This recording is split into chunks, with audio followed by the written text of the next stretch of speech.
প্রতীকবদ্ধ হয়েছে, আজকে পেয়েছি। সবকিছু যাচাই বাছার পর আজকে সমস্ত কার্যক্রম শেষ হলো। তো আমরা আজকে নয়, আগামী দিনে আমরা ইনশাল্লাহ প্রচার প্রচারণা যাব এবং সেখানে আমাদের যে নির্বাচনে যে বিধিমালা আছে, নিয়ম কানুন, সে আচরণ মেনে আমরা কাজ করব। এবং সবচেয়ে বড় আমাদের চ্যালেঞ্জিং, যেখানে বড় একটা দল ভোটে অংশগ্রহণ করতেছে না, সেখানে তাদেরকে ভোটারদেরকে উৎসাহ করা এবং তাদেরকে ভোট কেন্দ্রে আনা। এবং ভোটের যে ষড়যন্ত্রের কথা আমরা বিভিন্ন জনমুখে শোনা যাচ্ছে, যে কোনো ষড়যন্ত্রে এই ভোটারদেরকে নিয়ে সেটাকে রুখতে হবে।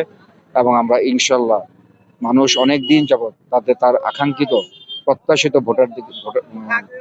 প্রার্থীকে ভোট দিতে পারেননি।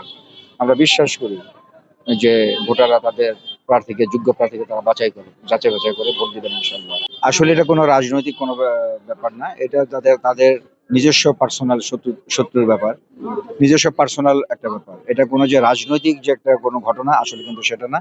অতএব এটাকে আমরা কোনো কিছু মনে করতেছি না এটা। এবং এ ব্যাপারে ডিসি মহোদয় আর আইনের যারা যারা আছেন, তারা প্রত্যেকেই এই ব্যাপারে তারা কাজ করছেন এবং আশা করি এটা নিয়ে কোনো প্রভাব পড়বে না। আসলে প্রতিশ্রুতি আমি বিশ্বাস করি না।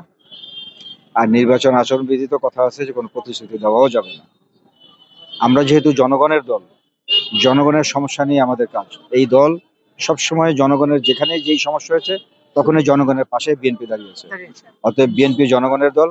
এখানকার যে সমস্যা আছে, এই সমস্যা মনে করে আমাদের সমস্যা, আমাদের দলের সমস্যা, আমার সমস্যা, সবাইকে নিয়ে ইনশাল্লাহ সমস্যার সমাধান হবে।